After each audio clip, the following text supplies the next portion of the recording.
I am an honor to get a chance to introduce you, the Dr. Scarlett, and the leadership team has had an opportunity to get to know Dr. Scarlett over the last several months and learned so much from the decades experience in educational and organizational design.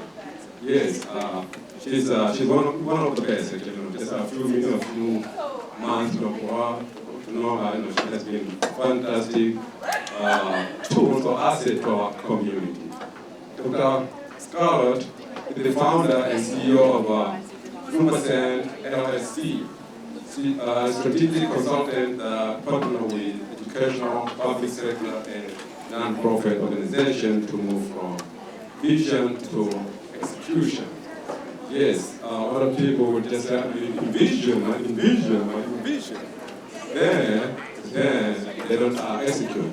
But Scarlett can put it together to make things true, that dream come true. Nationally, she's a nationally organized educator, leader.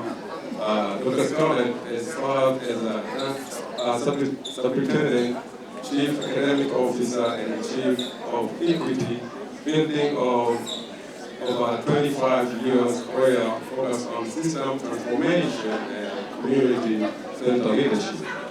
She currently serves as a superintendent in residential at the University of Washington Leadership for Learning Programs.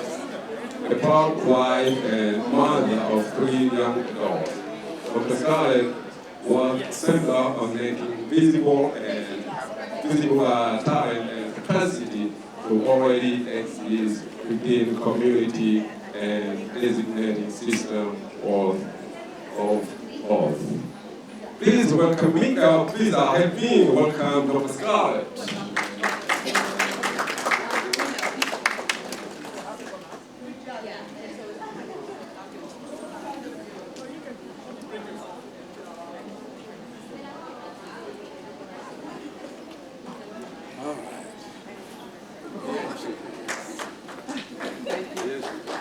Good afternoon. So sorry. Leading to me to use the restroom like right before I'm supposed to speak. I always think it must be my nerves a little bit. It's so great to be here with you all. I will not be here with you long. I'm so excited about this opportunity to share a little bit about the work that we've done. And so before I begin, I just want to, this is my first time being in the Anti-Foundation, and what a beautiful venue. And so it is just so beautifully set up, and so it's great to have this. And also thinking about the fact that we're gathering on the ancestral lands of the Coast Salish people, whose stewardship continues even today. And as an African diaspora community, we recognize the intertwined histories of indigenous dispossession of their land, the stolen land, and then the African enslavement, stolen people that shaped this nation. So we honor those histories by committing ourselves to service, collective advancement, and also shared responsibility. And so I'm the founder and CEO of Rubescent.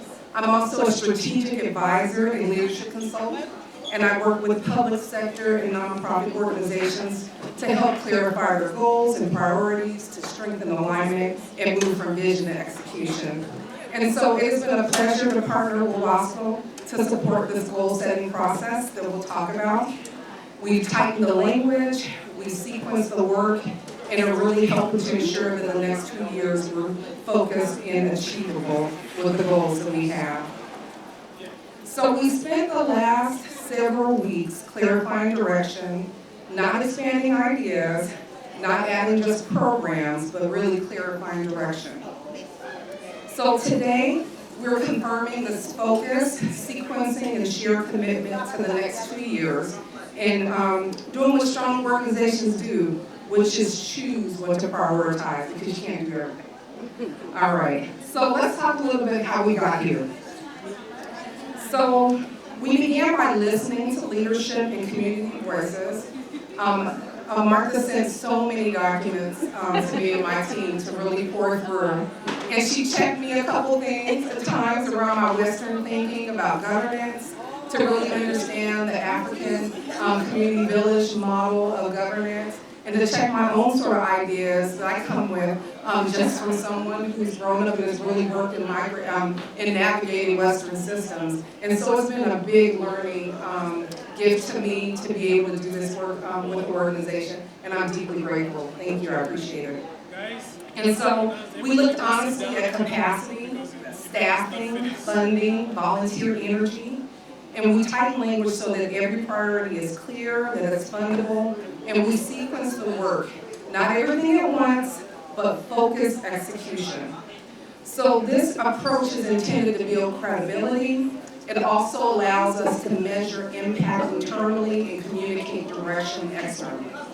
So the first priority is around housing stability.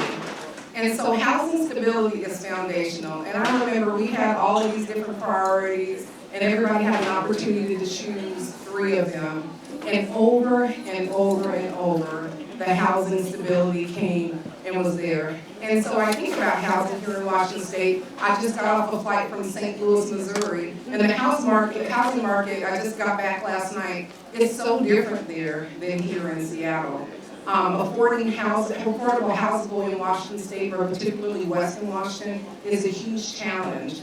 And not only owning homes, but actually you can end up being the working poor, where you work, you still make wages, but you can't afford to live. And so maybe you have to live in double-up houses with other people. And so how do we move toward past that? And so we landed on this goal, or priority, that by June 2028, we aim to support 150 households for sustained housing stability through coordinated rental assistance, housing navigation, and case management. So this is not short-term relief. We really talked about coordinated support. Being stabilized isn't just 3 months. It's not just 6 months. We talked about what does it mean for a year of stabilized housing for families. And so when housing is stable, then families stabilize, children stabilize, and economic participation stabilizes. And so I'm a former superintendent, and I worked in Seattle schools for 24 years before being a superintendent. And what I do know is that, thank you, I know that problems come bundled, and that we cannot solve education issues if children are not housed, if they're hungry, and they have health conditions. And so I'm obsessed with how we work across the sector, how do we work with community in order to solve persistent issues. And so this priority really addresses the immediate need with structured support. So that's the first priority. The second one is civic engagement, and these young people are not all sitting up here again, but give them another hand. Wow. I think about being 14, 15, 16, 20, not being able to get up and speak in the ways that these young people are in their consciousness. So I'm so proud of their parents and for the community, because we know it's not just our parents. We are a reflection of the community that we're entrusted with as well. And so those young people, what they were doing right there is that model of civic engagement. And so civic engagement is intended to strengthen voice and influence. So by June 2028, we aim to expand civic participation among 500 members of the African diaspora community. This includes voter education, leadership development, and civic action. Engagement must translate into influence. I'm going to say that again. If you're engaged and you're not influencing anything, then there's a problem. So engagement must translate into influence. When our communities participate in policy and local governance, outcomes shift. And that's what our elected officials spoke about earlier.